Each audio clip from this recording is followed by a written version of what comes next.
नमस्कार, आप देख रहे हैं न्यूज़ एट। जम्मू कश्मीर के पुंछ में हुए आतंकी हमले के बाद एनआईए ने जांच शुरू कर दी है। एनआईए की टीम ने टेरर स्पॉट का भी दौरा किया, साथ ही गांव वालों से भी बात की।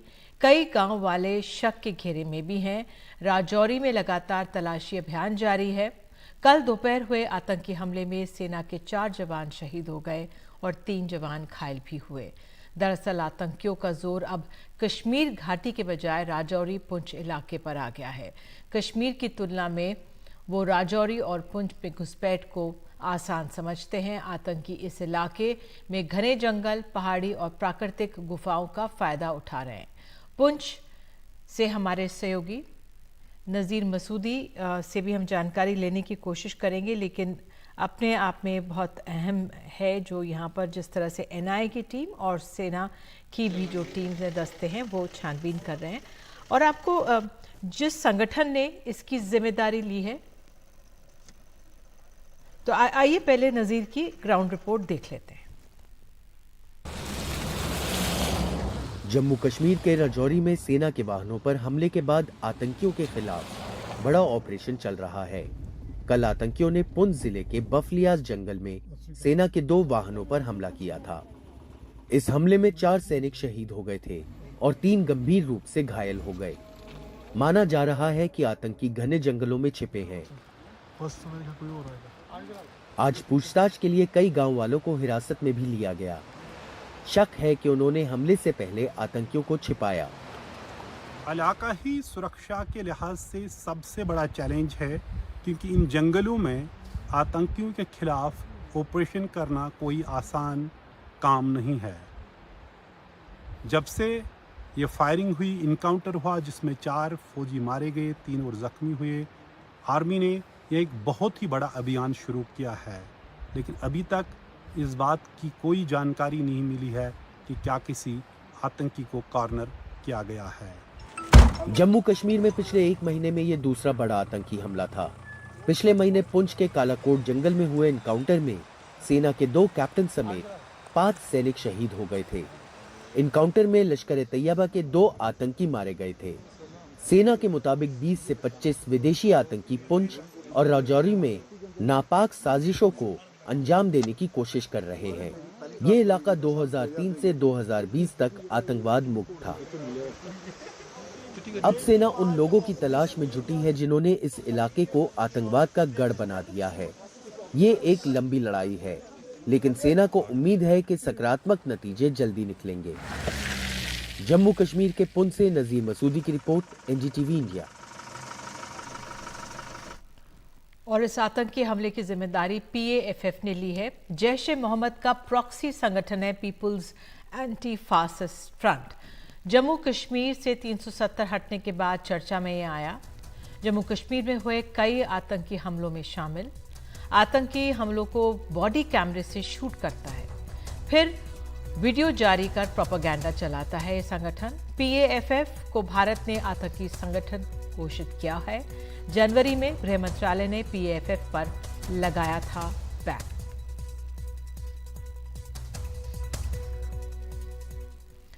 दिल्ली में बीजेपी पदाधिकारियों की अहम बैठक चल रही है। प्रधानमंत्री मोदी भी इस बैठक में शामिल हैं और पदाधिकारियों को लोकसभा चुनावों में जीत का मंत्र दे रहे हैं।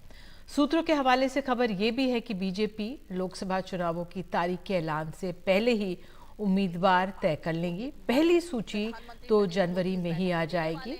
मंदिर के उद्घाटन के बाद बीजेपी लिस्ट जारी करेगी, सूत्रों के हवाले से खबर मिली है। और हमारे सहयोगी रवीश रंजन शुक्ला हमारे साथ मौजूद हैं। जी रवीश, क्या निकल कर आ रहा है जो बैठक चल रही है शाम से? जी देखिए, बैठक को शुरू हुए तकरीबन 2 घंटे से ज़्यादा का वक्त हो गया है और ये कहा जा रहा है कि बैठक को 2 चरणों में बांटा गया है। पहले में तमाम सारे जो राष्ट्रीय महासचिव हैं, कार्यकर्ता हैं, वो अपनी बात को रखेंगे और दूसरे चरण में प्रधानमंत्री नरेंद्र मोदी उनको संबोधित करेंगे।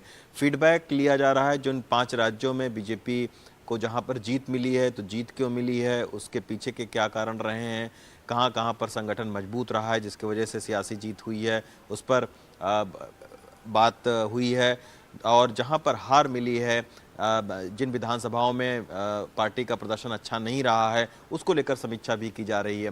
दूसरी बात है कि लोकसभा चुनाव में चुनाव के मद्देनज़र आज प्रधानमंत्री नरेंद्र मोदी का जो भाषण होगा, जो राष्ट्रीय पदाधिकारियों को वो संबोधित करेंगे, वो खासा अहम माना जा रहा है, क्योंकि उसमें प्रधानमंत्री कुछ नई चीज़ें, कुछ नई बातें कि संगठन को कैसे और मजबूत किया जाए, केंद्र सरकार की नीतियों को कैसे घर घर तक पहुंचाया जाए, किस तरीके से जो है वो बूथ मैनेजमेंट हो, इन सारे विषयों पर जो है वो एक विस्तार से राष्ट्रीय कार्यकर्ताओं के पदाधिकारियों के साथ में बातचीत कर सकते हैं। खबर ये भी आ रही है कि एक नया नारा भी जो है वो दिया जा सकता है लोकसभा चुनाव के मद्देनज़र। और जैसा आप बता रही थी कि बीजेपी अपनी रणनीति में लोकसभा चुनाव में भी बदलाव कर रही है।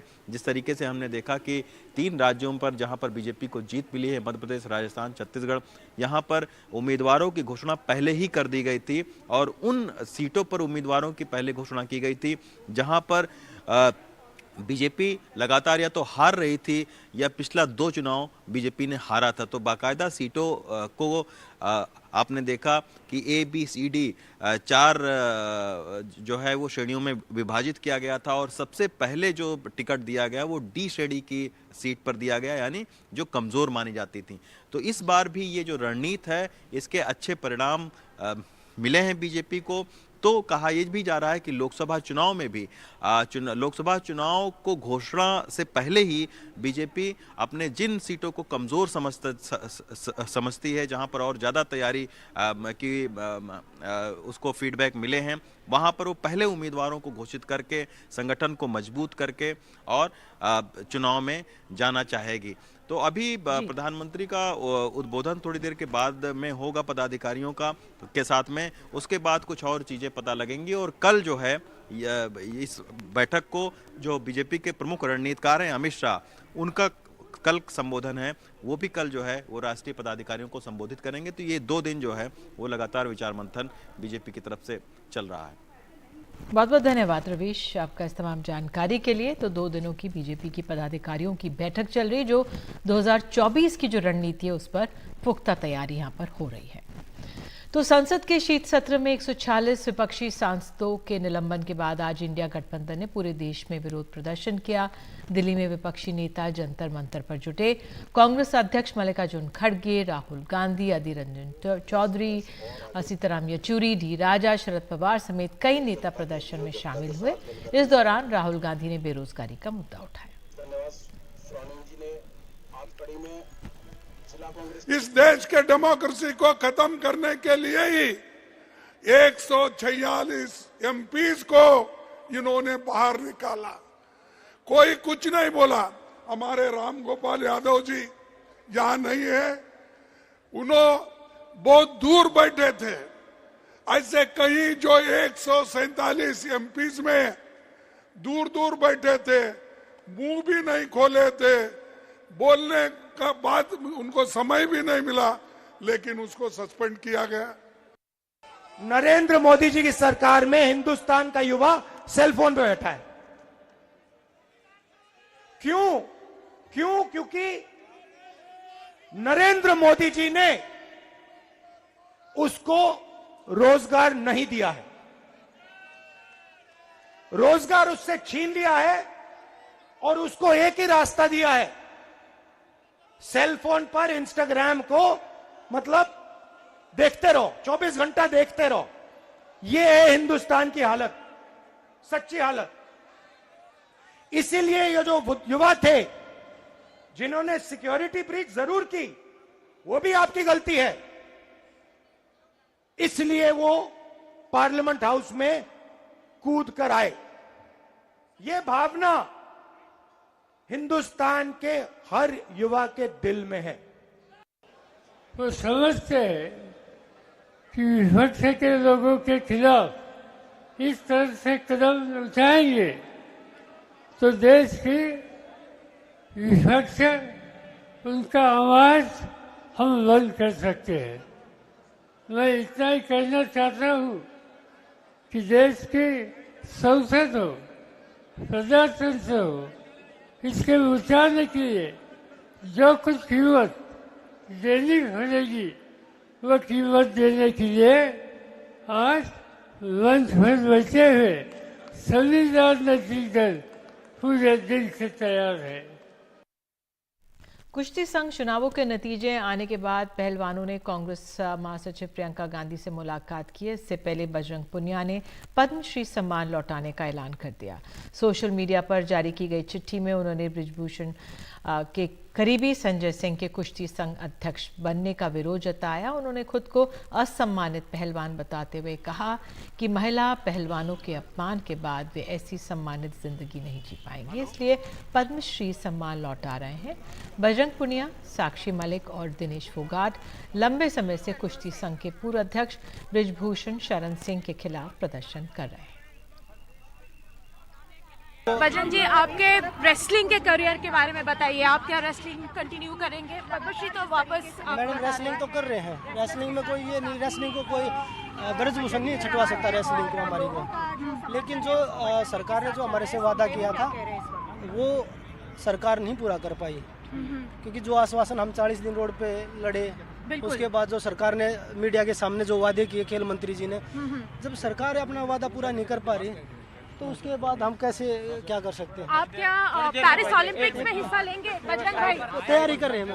थोड़ी देर में आपने वहाँ पे छोड़ दिया है क्या? मैंने पहले भी बताया था, बहन बेटियों की लड़ाई लड़ रहे थे। जो सम्मान हमें देश ने दिया है उस सम्मान के शायद मुझे लगता है कि हम वो बेटियों को वो सम्मान नहीं दिला पाया, तो मुझे लगा कि मैं इस सम्मान का हकदार नहीं हूँ, इसलिए वापस करने आया था। लेकिन बात भाई प्रशासन की भी ठीक है, मैंने कोई अपॉइंटमेंट नहीं ली थी मिलने की, और उनका इतना बिजी शेड्यूल रहता है प्रधानमंत्री जी का, तो ऐसे कोई भी आदमी नहीं मिल सकता, तो इसलिए मैं नहीं जा पाया। तो मैंने वो इन्हीं यहाँ रख दिया है, लेटर के ऊपर रख दिया है, क्योंकि जमीन में भी नहीं रख सकते। मैं घर जाऊँगा यहाँ से।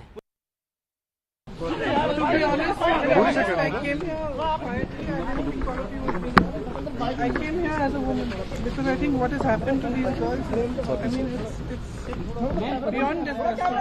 You as a woman, you as a woman.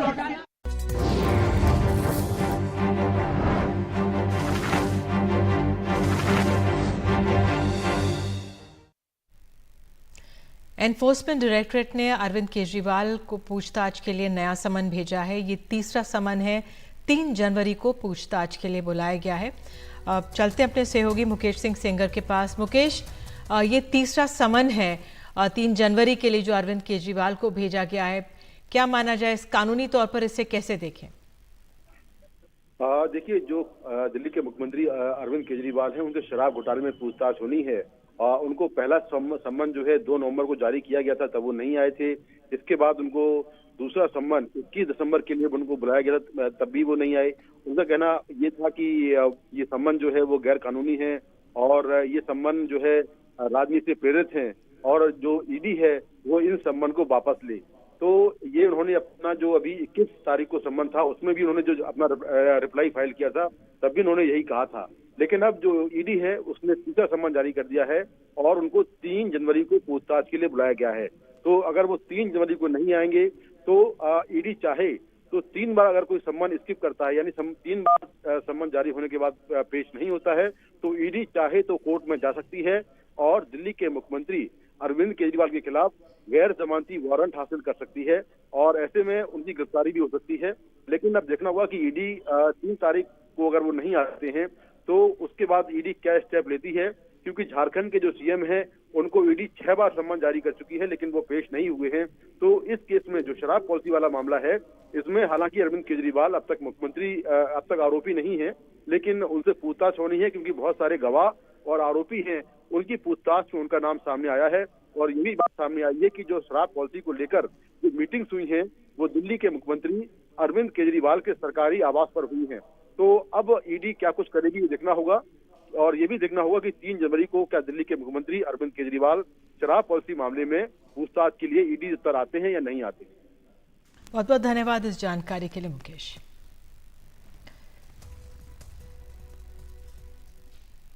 Ayodhya में राम मंदिर के उद्घाटन की तैयारियां जोरों पर हैं और इसी सिलसिले में आज अयोध्या एयरपोर्ट पर पहला एयरक्राफ्ट उतरा। आज 2200 मीटर के रनवे पर एयरफोर्स के एयरक्राफ्ट की लैंडिंग हुई। सिविल एविएशन अधिकारी इसी एयरक्राफ्ट से अयोध्या पहुंचे। अयोध्या में 22 जनवरी को रामलला की प्राण प्रतिष्ठा होगी। 30 दिसंबर को प्रधानमंत्री मोदी अयोध्या पहुंचेंगे और श्री राम एयरपोर्ट और अयोध्या रेलवे स्टेशन का उद्घाटन भी करेंगे।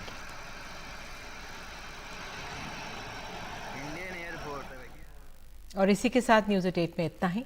नमस्कार।